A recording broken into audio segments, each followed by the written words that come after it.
Onc Live Insights is a video editorial program produced by Onc Live.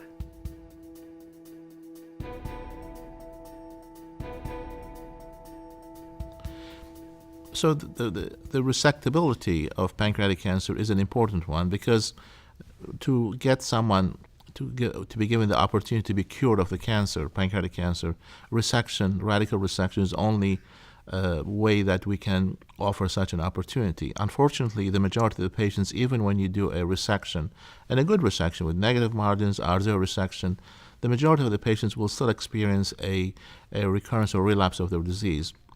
And the reason for that is the presence of the micrometastatic disease, even in patients who we think that they have very localized disease. For that reason, improving the outcome of patients who have resectable disease, disease that's localized, that can be resected, is still dependent on having better systemic treatments for this type of cancer. Better systemic treatments that can deal with the micrometastatic disease and make improvements of the outcome, like we have done with other cancers like colon cancer and breast cancer, where adjuvant treatment has made a big difference to the patients. Still, we have to improve our ability to choose the patients better for surgical resection. And certainly patients who come for resection, some of them have clinical, biochemical, and radiological features that really very much question the ability of the surgeon to do a good resection. In other words, R0 or at most R1 resection. And we also know that leaving microscopic disease behind, R2 resections are not going to be helpful for the patients. They're going to go through a major operation, which is not going to be in the long run helpful for their survival. So selection of patients, proper selection before surgery, is very important. And again, in my practice, for example, I look at factors like, does the patient have a lot of pain? Does the patient have back pain? Has the patient lost a lot of weight? Is the performance status poor? These are indications that the patient has more than what we think is a resectable disease based on the radiology. CA19-9, the tumor marker, serum CA19-9 levels, if they're high, for example, if they're in the thousands, we know those patients are unlikely to have simply resectable disease, that is, localized disease, resectable, and not have metastatic disease that we're not seeing at the time. Sometimes when we open those patients, we have metastatic disease, like in the peritoneum, that we cannot see or identify on cross-sectional imaging.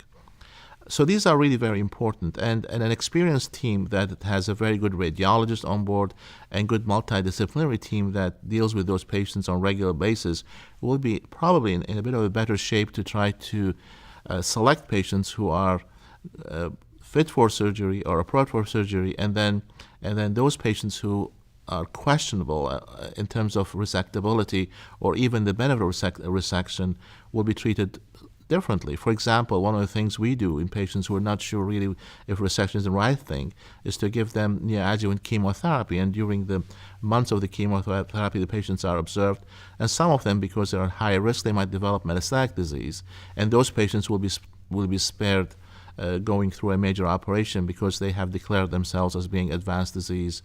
If you did the operation first, you just see the patient coming back within 6 months with metastatic disease.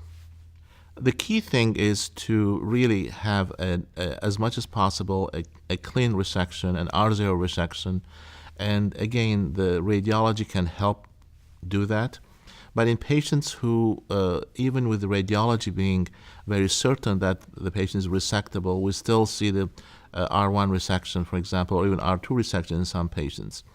Now, using neoadjuvant chemotherapy radiation can reduce the chances of having a positive margin.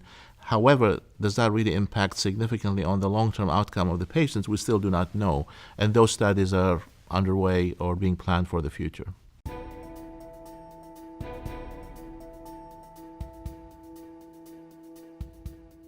So the question pertains to adjuvant therapy for pancreas cancer. So about 10 to 15% of patients who present with pancreas cancer have disease that's amenable to upfront surgery, and a standard of care is surgery followed by postoperative adjuvant therapy. And a standard in terms of adjuvant therapy is 6 months of gemcitabine based on the CONCO 001 data, which showed a doubling of disease-free survival and improved overall survival, which was confirmed at 10-year follow-up. Major questions in the adjuvant setting are, does adding a second drug to gemcitabine improve outcome, and does adding radiation, and by that chemoradiation, improve outcome? And neither of those are resolved questions. The issue of radiation has been pretty thorny and one over the last several decades, for which there's not a consensus. Early data from the North American GI Tumor Study Group trials indicated that using chemoradiation in a small phase 3 trial led to improved outcomes. However, that was not replicated in a follow-up EORTC European experience. And then a subsequent European study from the SPAC investigators, the SPAC-1 trial, suggested that chemotherapy was better than observation, but also suggested that patients who received radiation fared worse. And that brought into major question the value of postoperative radiation. And that's actually led to the current national study in North America, which is RTOG 0848, which is a large study that's been ongoing now for about 5 years.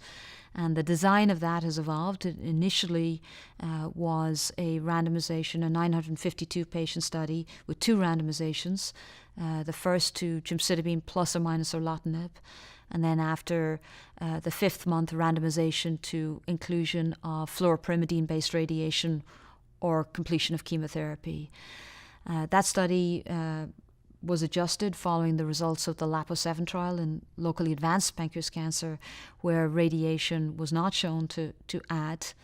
And it also resulted in the removal of erlotinib, because erlotinib in the locally advanced pancreas study was also not beneficial.